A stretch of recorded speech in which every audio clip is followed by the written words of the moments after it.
या कुन्देन्दु तुषारहारधवला या शुभ्रवस्त्रावृता या वीणा वरदण्डमण्डितकरा या श्वेतपद्मासना या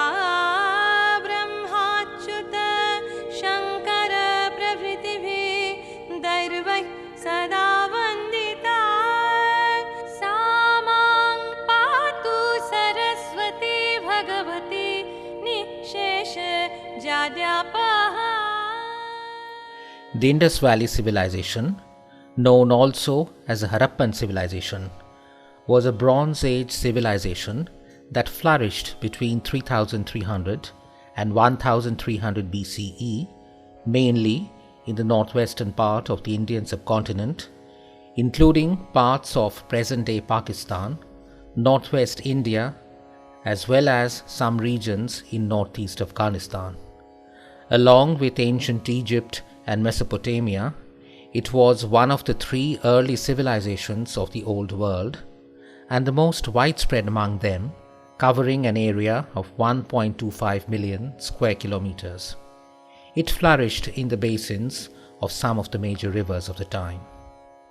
But how did this civilization that flourished for nearly 2 millennia and included such major urban centers like Harappa, Lothal, Dholavira, Rakhigadi and Mohenjo-daro become extinct? The evidence points to the wrath of nature. A number of studies have shown that the area that is today the Thar Desert was once far wetter.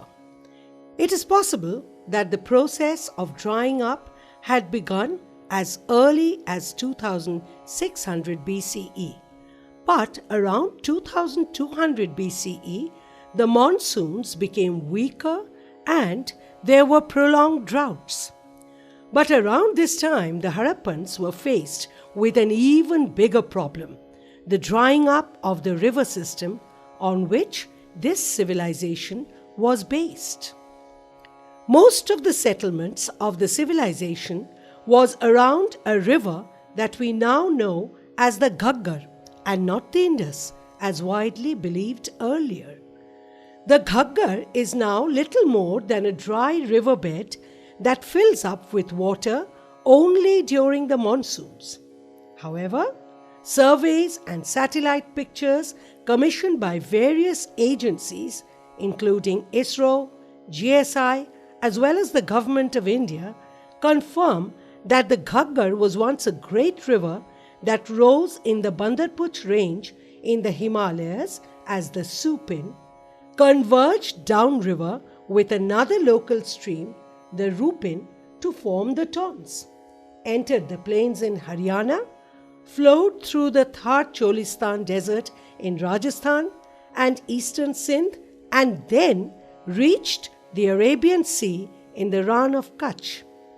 Satellite images show that both the Satluj and the Yamuna once flew into the Ghaggar. This means that it would have been a truly great river. In Haryana, one of the seasonal tributaries of the Ghaggar is called the Saraswati.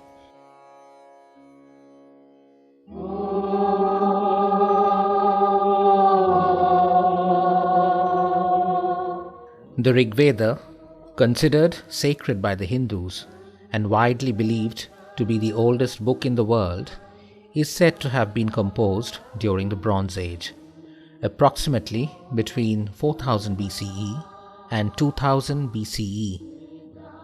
Whereas it primarily contains prayers, hymns, philosophy, as well as instructions for rituals and fire sacrifices, it also contains beautiful descriptions of geography and the natural environment. The Rig Veda repeatedly talks about a great river called the Saraswati. The Saraswati is praised as the greatest of rivers in at least 45 of its hymns, whereas the Ganga is barely mentioned once. But where was this Vedic river Saraswati located?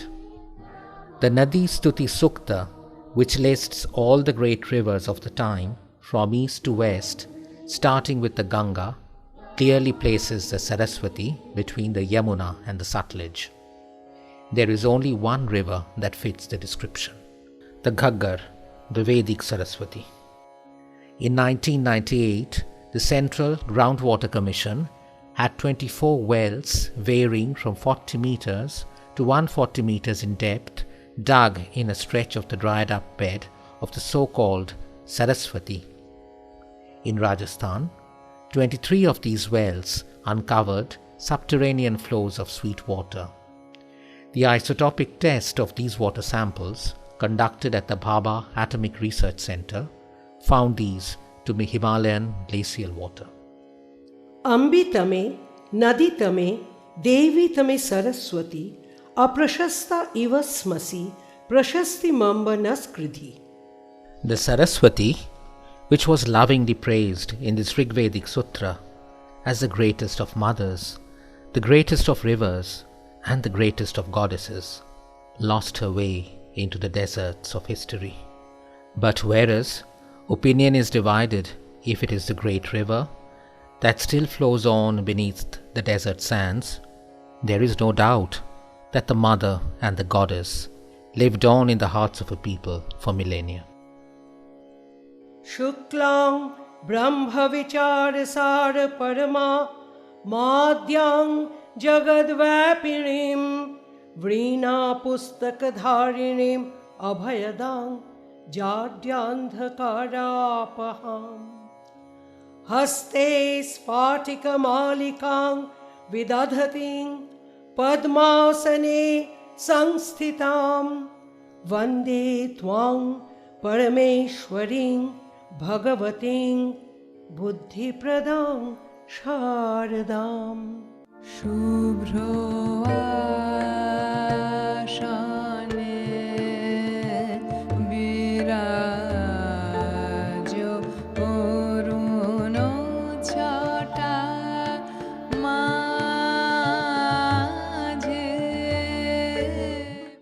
The constant interplay between our inner seeking and the innate state of knowledge within which we are unaware, the dialectic between becoming and being, which is the cornerstone of the Upanishads, takes on a mystical and devotional hue in tradition in the personification of Goddess Saraswati as the muse of learning and knowledge, whether in her riverine form or Swarupa, as she is exalted in the Rigveda, nourishing an entire civilization on her banks, or in a Shubhravasana, or in white attire, the feminine form inspiring all creative energies, Saraswati represents the ever-flowing stream of consciousness within. Saraswati is one of the three forms in which Devi, the mother goddess, is usually imagined. Om Viddudam Samaprabham Mrigapati Skandhasthitam Bhishanam Kanyabhi Karavalakhet Vilasad Dhastabhira Sevitam Hastaish Chakradharalikhet Vishikham Shchapangunam Tarjanim Bibhranamanalatmikam Shashidharam Durgam Trinetram Bhaje. In Indian thought, Brahman, the supreme godhead, which is nothing but cosmic energy, is thought to have two aspects. The inert or passive aspect, which is the source of energy or potential energy, is usually imagined as God, and in iconography is normally represented as Shiva, lost in meditation or lying at the feet of the dancing goddess. The active aspect, which is the manifested universe, or in other words, every experience that we can perceive through our five sense organs, our emotions and our thoughts, is imagined as the mother goddess. Om Namo Devai Mahadevai Shivai Satatang Namah Namah Prakritai Bhadrayai Niyata pranata smatam. Raudrayai namo nityayai Gauryai dhatrai namo namah. Jyotsnayai chendurupirai Sukhayai satatang namah. Kalyanai pranata vridhai Siddhai kurmo namo namah. Nairittai bhrubritang lakshmai Sharvanai te namo namah. Durgayai durgaparayai Sarayai sarvakarinai Khyatayai tathaiva krishnayai Dhumrayai satatang namah. Atisammati raudrayai Natastasyai namo namah. Namo jagat pratisthayai Devai krittai namo namah. Ya Devi sarva bhuteshu Vishnumaiti shabdita. Namastasyai, namastasyai, namastasyai, namo namaha. As the mother declares in the holy Chandi, Ekaivaham jagat tatra dvitiyaka mamapara. It's only me who exists in this universe. There is no second one. but the question is, if it's only her and no one else, why is it that we have thousands of different experiences, but we never seem to experience her? That is because she is also Mahamaya, the great delusion. The delusion that she creates hides God or the ultimate reality from everyone save the true seeker. Simply put, the Great Mother creates delusion at 3 levels. The lowest level of energy with which she distracts is known as tamas, literally darkness. At the level of the individual, this manifests as all action triggered solely by physical urges, like a tiger hunting to satisfy its hunger. At the level of the universe, this manifests as the wild, untamed, untamable aspect of nature with which one can never fight and win. In iconography, Mother Goddess, in her tamasic form, is represented by the dancing Kali. Kali, Kali, bolo re aaj, bolo ho, bolo ho, bolo ho, namer jore shadi ho kaaj, bolo ho.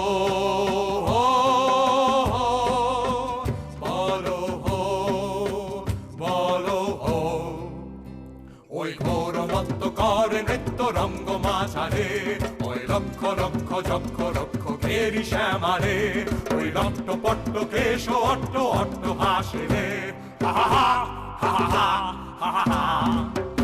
আরে বল রে শ্যামা মায়ের জয় জয় জয় জয় জয় জয় জয় জয় জয় জয় জয় আরে বল রে শ্যামা মায়ের জয় জয় জয় আরে বল রে শ্যামা মায়ের But nature is not merely wild and destructive. As the Ishopanishad says, Isha Vasyamidang Sarvang Yat Kincha Jagatyang Jagat.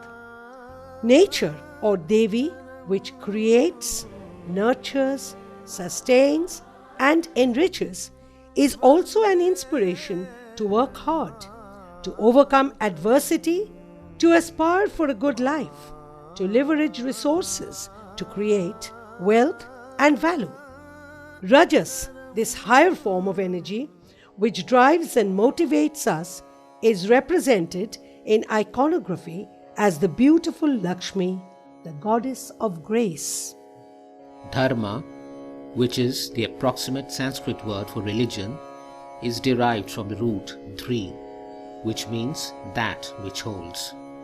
What holds at the lowest level is self-interest, swadharma, but what holds at the highest level is shared values, sanatana dharma, the highest aspect of Devi, sattvika energy, that urges us to travel beyond physical prosperity inspires us to enter the realm of the aesthetics, the arts, all learning, and ultimately cross over beyond the final fortress guarding the ultimate reality. Durga, a fortress in the feminine expression, is worshipped as Saraswati, the Sara or essence of Swa or self. To quote from the speaking tree, Saraswati represents the ever-flowing stream of consciousness within. She also represents the ever-engaged mind. She represents our intellect both as Tikshma Buddhi or gross intellect, that is cognition, as well as subtle intellect, Sukshma Buddhi, the aspect of the intellect that allows us to discriminate between right and wrong values, as well as between what is permanent and what is transient, that is spiritual knowledge. The common form of Saraswati, originally worshipped as a river goddess in honor of the great Saraswati River of northwest India, earlier thought to be mythical, has evolved over centuries through considered iconography. Let us read from a brief passage by Sri Pranav Kullar on the goddess that was published in the Speaking Tree column of the Times of India. Why is Saraswati depicted wearing white? The color white is a symbol of the purity of true knowledge which she bestows on the seeker. Similarly, her association with the swan and the peacock too stress the wisdom aspect. The swan is said to have the ability to separate milk from water and drink milk only, which is a metaphor of the way a seeker has to continually discriminate between what is real and permanent and what is transient. The peacock's vanity at its own beautiful plumage is a reminder of how a true seeker of knowledge has to learn to detach himself from the body by understanding the transitory nature of physical appearance. Saraswati is also Vak or speech, the essence of sound, by which the world of name and form is realized. Through Vak, the seeker is led to a state beyond cognition.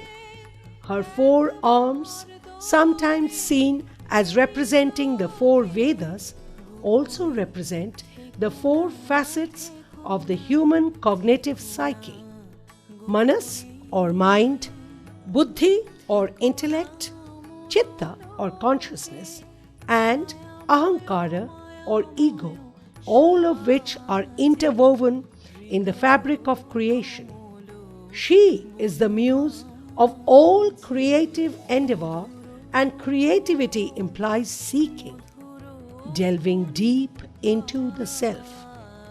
It is initiation into learning, the beginning of a long journey into the mind and beyond, which is sought to be started on Vasant Panchami, a day on which Saraswati is specially remembered.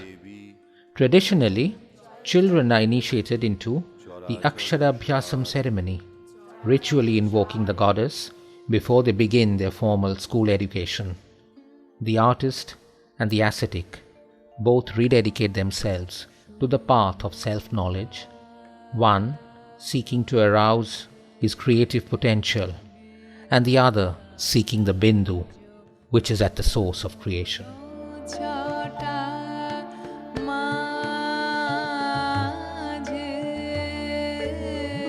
धर्मे च अर्थे च कामे च मोक्षे च भरतर्षभ यदि हस्ति तदन्यत्र यन्ने हस्ति न कुत्रचित्. According to the late Professor P. Lal, the Mahabharata's central message is this: the point of life is to transform. Transform lust to love. Transform the quest for money to the quest for meaning. Transform ritual to spiritual, and transform escape to liberation. Transform, in other words, the lower to the higher, tamas to rajas, and rajas to sattva. Saraswati represents the ultimate stage in this transformation. as she stands for knowledge, wisdom, light, and moksha. As we remember her on this auspicious day, may she guide us from falsehood to truth, from darkness to light, from this mortal world to a deathless place. चरणे कोटि तारा मिलाइलो दीप्त सूर्य तब मुकुट पुरि चरणे कोटि तारा मिलाइलो आलोके प्रेम आनो मांच यो व्यभिचारेण भक्ति योगेन सेवते सगुणान् समतीतैतान् ब्रह्म भूयाय कल्पते। ब्रह्मणो हि प्रतिष्ठाहम् अमृतस्याव्ययस्य च शाश्वतस्य च धर्मस्य सुखस्यैकान्तिकस्य च। विरा